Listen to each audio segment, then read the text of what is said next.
Hey, this is Seth. Today I'm doing something different. I'm in my car. I'm going to do two videos from Jubilee, which is a YouTube channel that connects people with other people, like interview style, like what people think about different things. So the first video is about community college versus Ivy League. When I went to Dartmouth, it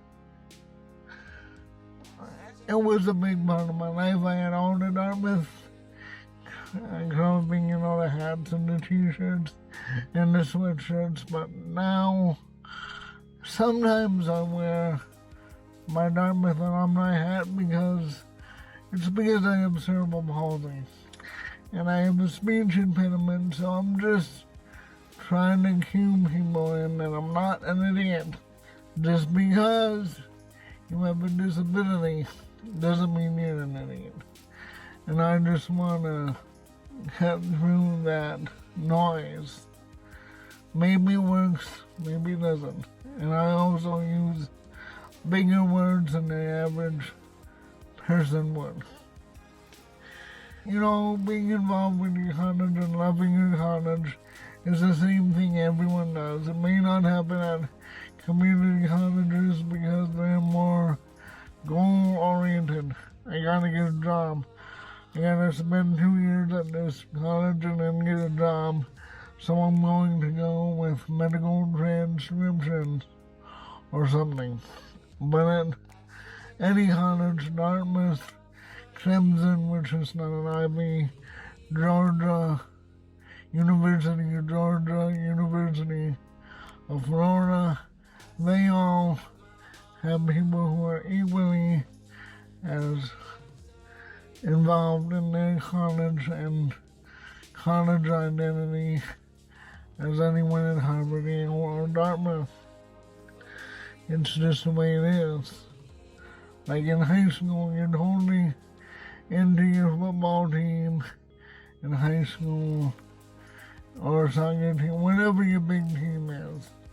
So, that's what you do at that time point. And beyond that, you think, oh, I went to this high school and it was fun.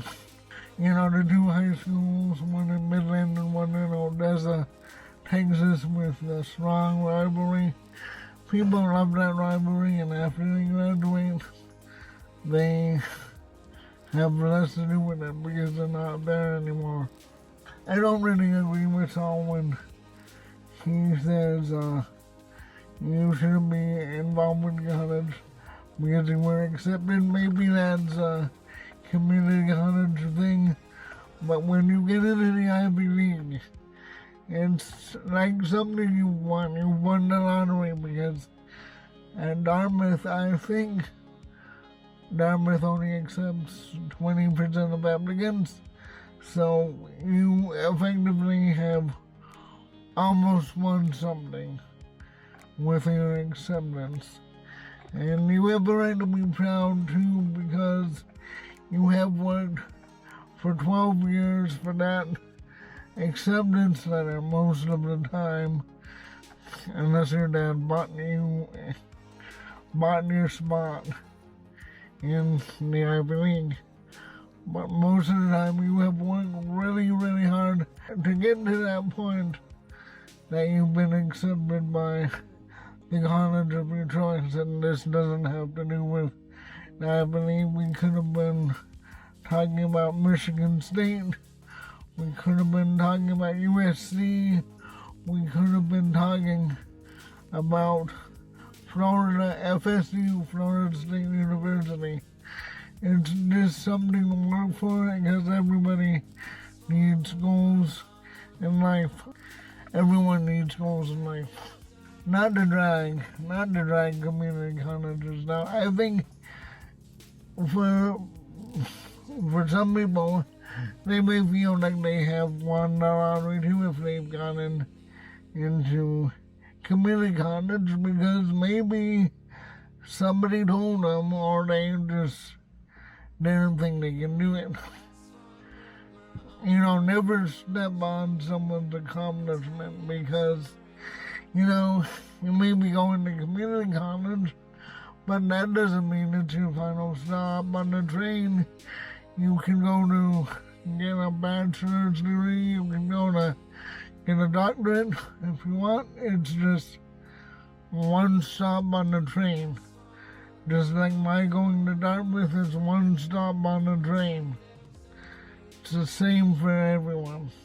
And I think they shouldn't talk about the varsity blues scandal in that way because that's a different issue.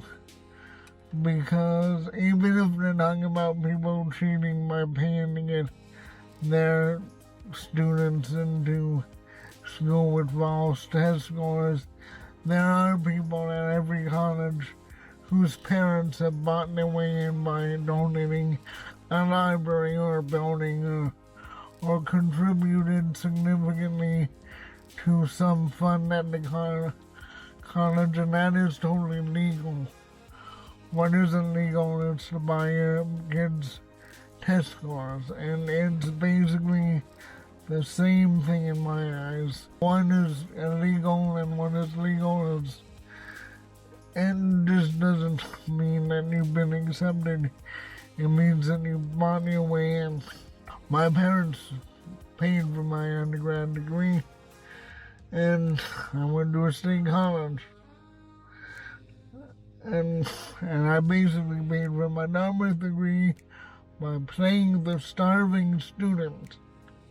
So what I would do was I would work on campus jobs, like the soccer player.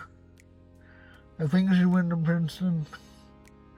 I had jobs like she would have, and I paid my tuition that way. And then right now, I'm sitting on zero college debt from undergrad and grad. And not many people can say that. Career path, after Dartmouth, I basically worked in IT, and now I'm a social worker. I've been a social worker for about 13 to 15 years, and it's not like I'm not using my Dartmouth degree because it's a part of me, and I'm using my intellect, and I'm using my intellect to help people. And what better thing can you do? And just because I'm helping people and basically not getting paid $150 million a year doesn't mean that I'm not using my degree. I'm using my degree to help people with disabilities who have disabilities that are more severe than my own. Here's some non-college advice that will really help you in your work life. When you get your job, invest in their 401k program, especially if they have matching. If they have matching, you kind of gotta have.